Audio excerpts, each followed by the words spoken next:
जय हिंद दोस्तों, कैसे हो आप सब? उम्मीद करता हूँ अच्छे होंगे। आज हम लोग फिर से जो है इंडियन सोसाइटी का पार्ट 2 लेकर आए हैं और इसमें जो है भारत की विविधता के बारे में बताया गया है। हम लोगों ने पार्ट 1 कंप्लीट कर दिया था, ठीक है?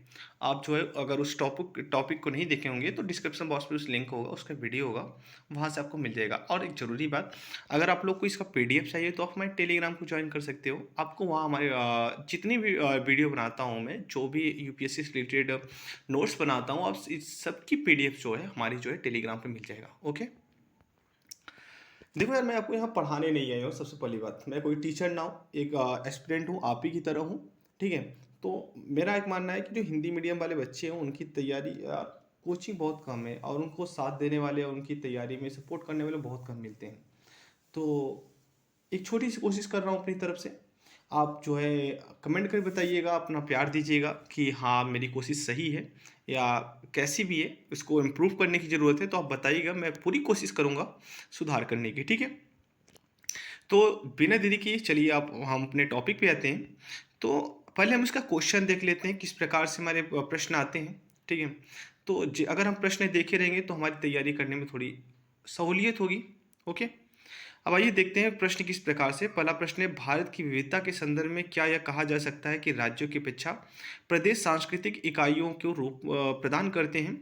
अपने दृष्टिकोण के लिए उदाहरणों सहित कारण बताइए, ठीक है? वही हम दूसरे क्वेश्चन की बात करें तो क्या हमारे राष्ट्र में सर्वत्र लघु भारत के सांस्कृतिक क्षेत्र हैं? उदाहरणों के साथ सविस्तार स्पष्ट कीजिए। भारत के जनजातीय समुदायों की विविधताओं को देखते हुए किस विशिष्ट संदर्भ के अंतर्गत उन्हें किसी एकल श्रेणी में माना जाना चाहिए?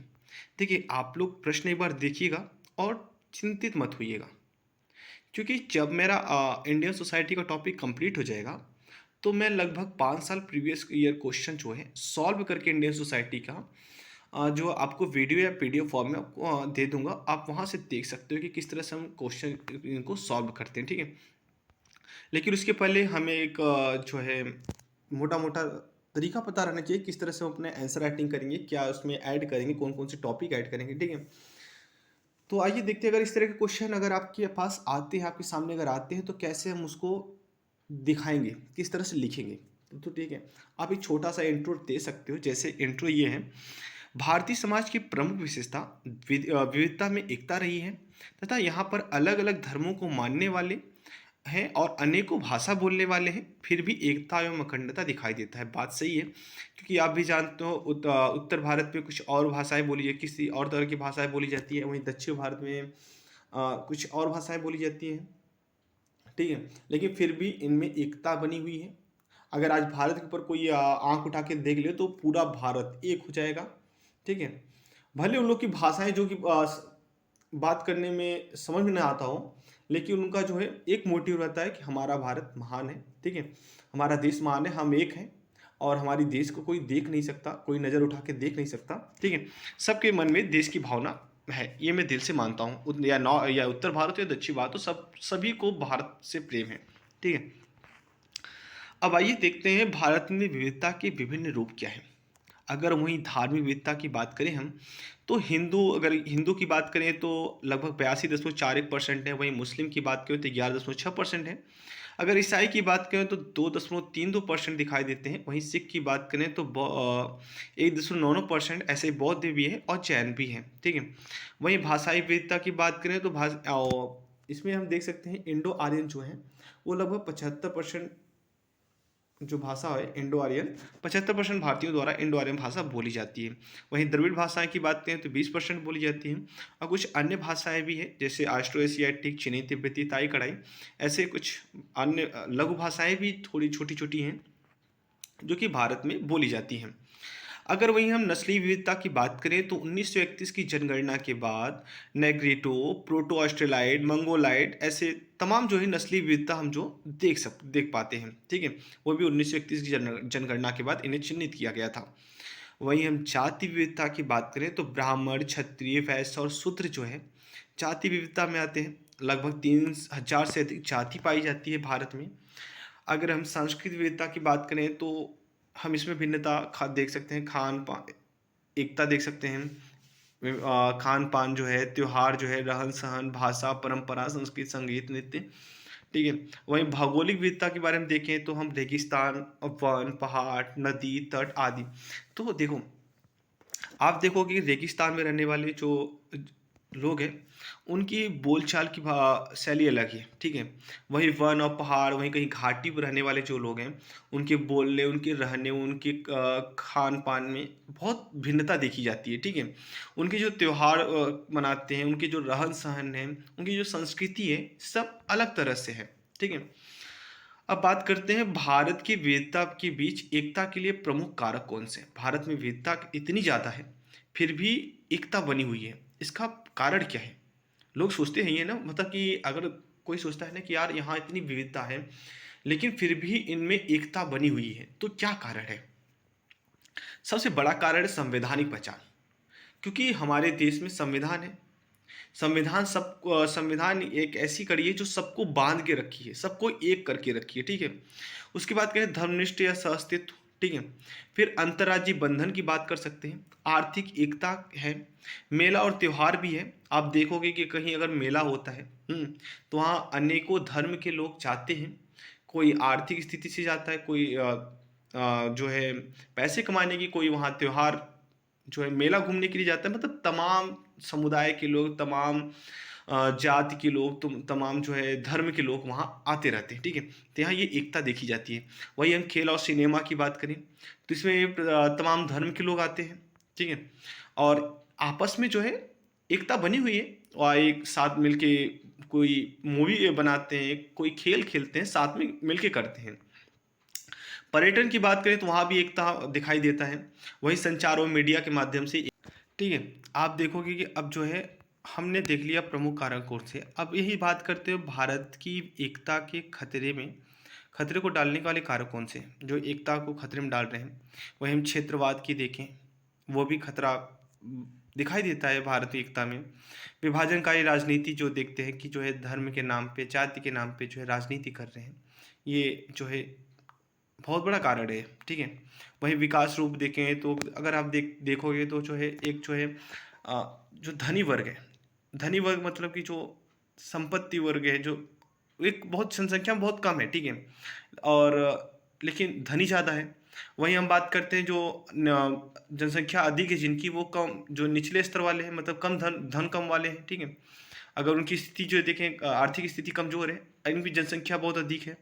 तो हम ये भी देख सकते हैं, जो यहाँ पे आर्थिक स्थिति की बात करें, अगर हम विकास रूप की बात करें, तो यहाँ भी जो है भेदभाव देखा जाता है। मतलब अत्यधिक पूंजी वाले जो है कम है, और जो है बेरोजगार वाले अत्यधिक हैं भारत में, ठीक है। ये भी खतरा हमें दिखाई देता है। वहीं हम जाति भेदभाव और राष्ट्रवाद की बात कर सकते हैं, ठीक है।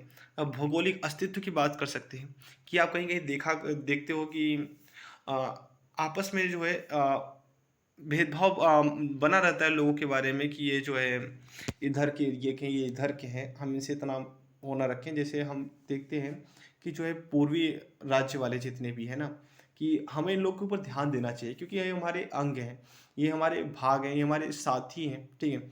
हमें इनको भी ध्यान में रख के कोई भी जो है नियम कानून बनाना चाहिए। जैसे जनजाति लोग हैं, उनको भी भारत में विभिन्न प्रकार की जनजातियाँ पाई जाती है, ठीक है। तो हमें कोई ऐसा नियम और कानून जैसे बना रहे, तो उनको देख के बनाना चाहिए कि उनके लाभ है या नहीं है। हम कभी कभी ऐसे कानून बना दिए जाते हैं सरकार के द्वारा कि जो उनको जो है उससे हानि पहुंचती है, या हमारे द्वारा कोई ऐसी गतिविधि होती है जो उनको हानि पहुंचाती है। तो हमें ऐसे काम नहीं करना चाहिए जो उनको हानि पहुंचाए। तो ये भी बहुत बड़ा कारण है, ठीक है।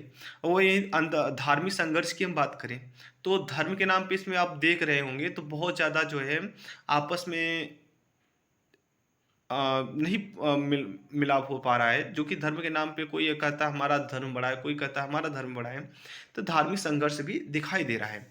वहीं बात करें अंतर्राज्यीय संघर्ष भी दिखाई देता है, सॉरी यह संघर्ष होना चाहिए, संघर्ष हुए, इसे आप सुधार लीजिएगा। फिर उसके बाद करें बाहरी कारकों का प्रभाव। बाहरी कारकों के प्रभाव भी देखे जाते हैं जो कि बढ़ावा दे रहे हैं। जैसे पाकिस्तान वगैरह देश हो गए, जो कि आतंकवाद को बढ़ावा दे रहा है, इससे भी जो है हमारी जो है खतरा उत्पन्न हो सकता है। अगर उसके समाधान की बात करें तो क्या क्या कारण है जिससे हम सुधार ला सकते हैं। तो पहला कारण है संवैधानिक व लोकतांत्रिक मूल्य है, ठीक है। दूसरा है कानून व विधि, हमें कोई ऐसा कानून बनाना चाहिए, ऐसे नियम बनाना चाहिए जो सबके लिए ज़रूरी हो, सब उसका पालन कर सकें, ठीक है, किसी को किसी प्रकार की दिक्कत ना हो।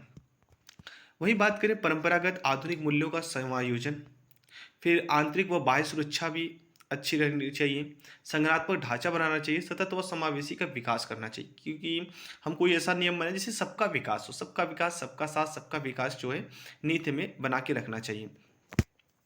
वही हम बाद में अगर निष्कर्ष देखें तो आप देख सकते हो संविधान और उसके मूल्यों को हमारे समाज के दिशा निर्देशों के सिद्धांतों का निर्माण करना चाहिए। बात सही है।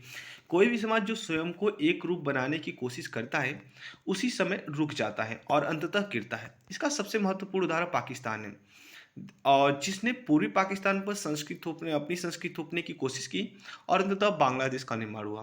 देखिए बात सही है, क्योंकि जो पश्चिम पाकिस्तान या अपने आप को बड़ा समझता था, ठीक है, और पूर्वी पाकिस्तान को अपने आप से तुच्छ समझता था, गिरा हुआ समझता था, और अपनी जो है अपना दबदबा जमाना चाहता था। तो इससे क्या हुआ कि पाकिस्तान जो है दो भागों में बदल गया, एक पूर्वी पाकिस्तान, एक पश्चिमी पाकिस्तान, जिसे हम आज बांग्लादेश के नाम से जाने जानते हैं, ठीक है, पूर्वी पाकिस्तान को। तो इस तरीके से जो है हमारी ये टॉपिक कंप्लीट होता है, आप देख सकते हो।